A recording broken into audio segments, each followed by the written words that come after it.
We're going. And we're going. Welcome back. Hey! Good to see you again. So this week was Chapter 5. Chapter 5, yes. Which covered what?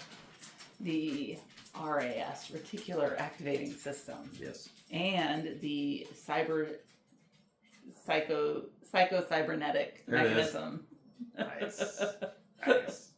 Yeah, this chapter was like a non-stop nerd glee fest. I was ecstatic. I could relate to the stories. And I like brain science. It's interesting to me. So, the fact that our brain is able to continue growing and evolving throughout our life. It's not stagnant. Is that bit cool. That bit about so they talked at one point about how 50% of the brain's connections or whatever are formed by the age of 2 and are almost purely based on a combination of genetics and mirroring the behavior that you see in your environment. Which is fascinating on its own, because that means, there is definitely something to the, nature and nurture in those early stages. Like, I think we've kind of gotten to this point where sometimes it's easy to convince ourselves that nothing we do as parents really matters. Like, whatever we do, we're going to mess this kid up anyway, or whatever.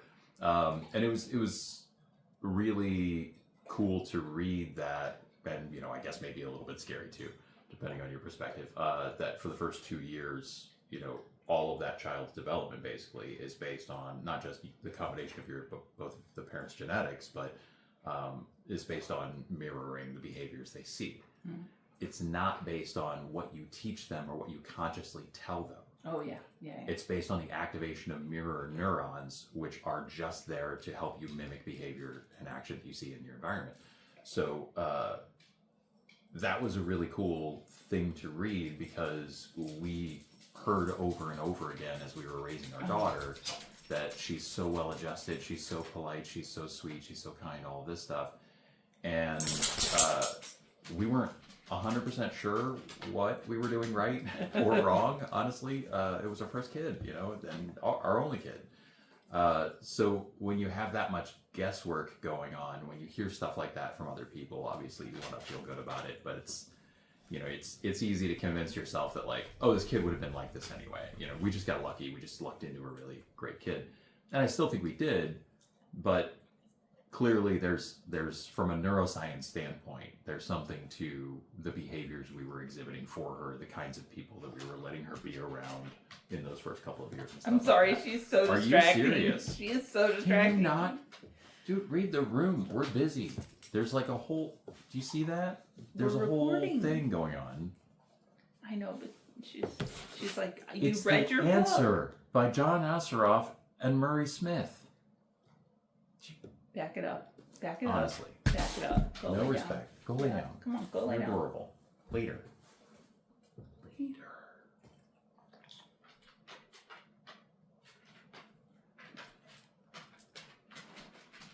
Thank you. Good girl. Love you.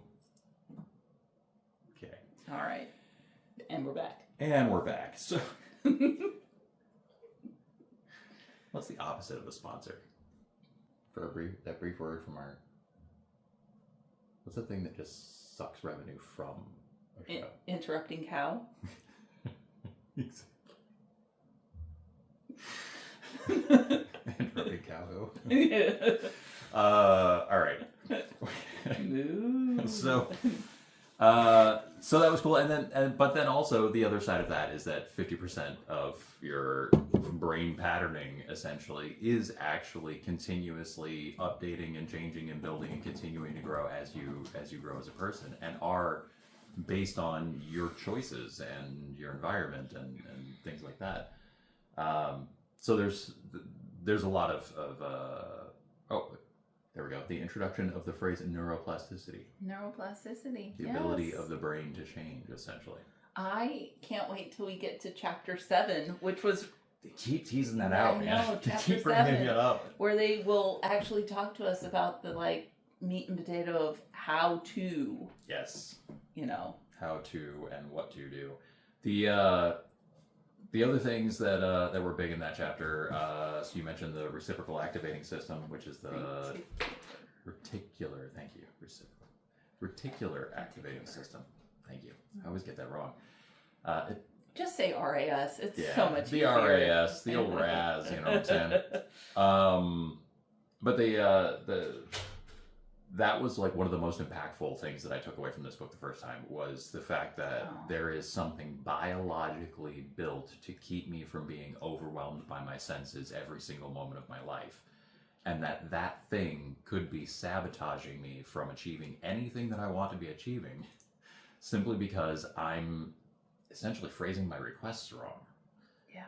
I was so focused for so many years on beating the things that were holding me back.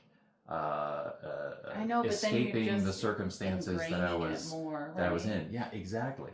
And so what that meant was I was focused on my problems all the time. And what you focus on grows. That's a phrase a lot of people have heard. Yeah. It's a cliche, but like actually from a neuroscience standpoint, that's literally true. So like reading how, you know, the brain's RAS works very much like a search engine, because, you know, I come from a tech background, so that makes a lot of sense to me. I understand how search engines work. I know that adding the word not in front of something pretty much doesn't accomplish anything, and you'll just get lots of that thing that you put the word not before. That's how the RAS works. It's focused on the point of the sentence, not your modifiers from your dumb English language. So that was really, really impactful for me as well, for sure. Psychocybernetics, the whole idea of like a mental set point, that you have like this sort of psychological thermostat that keeps you from just like freaking out at the constant change of the universe, and that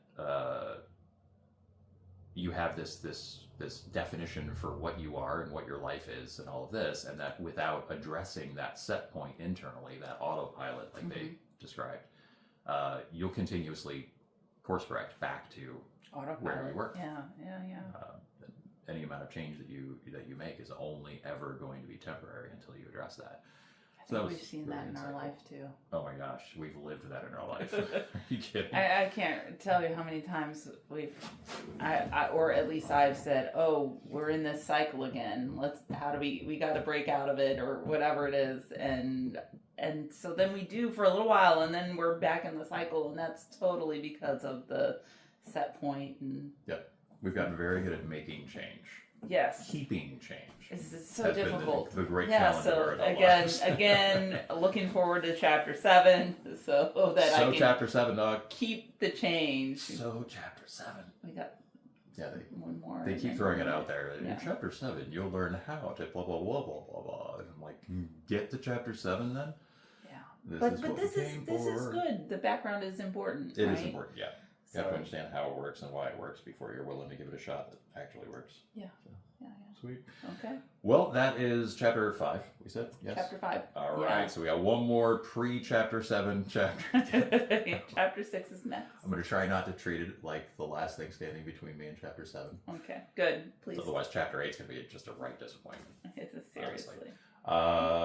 But yeah, if you had any insights, thoughts, feelings, visceral, emotional reactions, I don't know, whatever, feel free to drop them in the chat or in the comments.